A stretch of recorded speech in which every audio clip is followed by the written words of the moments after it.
ఐఏఎస్లు ఐపీఎస్లుకి ఒక ధైర్యం ఏం కావాలంటే నా సర్వీస్ ప్రకారం నా డ్యూటీ నన్ను చేయనియ్యండి అనేదే వాళ్ళు కోరుకుంటారు.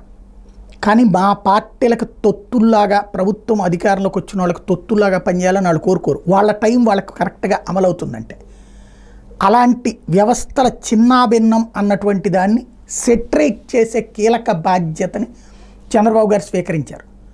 ఇప్పుడు ఐఏఎస్లో ఐపీఎస్లో సీనియారిటీ ప్రాతిపదికన చీఫ్ సెక్రటరీ డీజీపీల నియామకాలు పోయి టాప్ 5లో ఉన్నటువంటి వాళ్ళల్లోనూ ఆ జూనియర్లను తీసుకొచ్చి మెయిన్ పోస్టింగ్లు ఇవ్వటం అన్నటువంటిది గత 10 ఏళ్ల నుంచి నడుస్తూ వస్తుంది ఆంధ్ర తెలంగాణలో. ఇప్పుడు దానికి స్వస్తి పలుకుతూ చాలా బాధ్యతాయుతమైన నిర్ణయం తీసుకున్నారు బాబు గారు.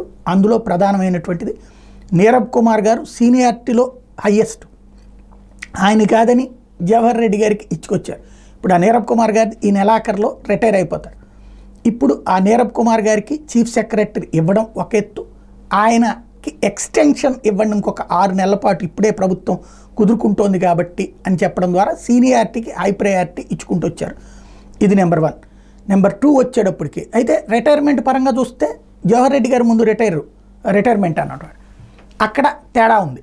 అంటే అప్పుడు సీనియారిటీ పరంగా చూస్తే ఆయనే ఎక్కువ ఉన్నట్టు, ఎందుకంటే ఎవరు ముందు రిటైర్ అవుతున్నారంటే వాళ్ళ సీనియారిటీ కదా అక్కడ పాయింట్. అయితే ఇది ప్రస్తుతం సీనియారిటీ పరంగా అది పక్కన పెడితే ఇప్పుడున్నటువంటి ఐఏఎస్లో హయ్యెస్ట్ సీనియర్ నీరబ్ కుమార్ గారు, ఆయనకే చీఫ్ సెక్రటరీ ఇచ్చారు.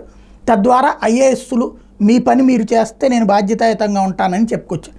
రెండోది ఐపీఎస్లో సీనియారిటీ ప్రకారం డీజీపీగా ద్వారకా తిరుమలరావు గారు, ఆయన ఆర్టీసీ ఎండీగా ఆయన పెట్టారు. వాస్తవంగా చాలా సిన్సియర్ ఆఫీసర్గా పేరుంది, రాజకీయాలకు అతీతంగా పనిచేస్తారన్నటువంటి పేరుంది. ఆ పేరుకి తగ్గట్టనినే కాకుండా సీనియారిటీకి విలువిస్తూ ఆయన్ని డీజీపీగా నియమించారు చంద్రబాబు గారు. తద్వారా ఐఏఎస్లు ఐపీఎస్లు రాజకీయ పార్టీలకు అనుగుణంగా కాకుండా ప్రభుత్వాలు మారినప్పుడు విధానాలు మార్చుకోకుండా మీరు సిన్సియర్గా పనిచేయండి అన్నటువంటి ఒక సంకేతాన్ని ఇచ్చారు. చాలా మంచి నిర్ణయం, అద్భుతమైనటువంటి ఆలోచన బాబు గారు చేసింది.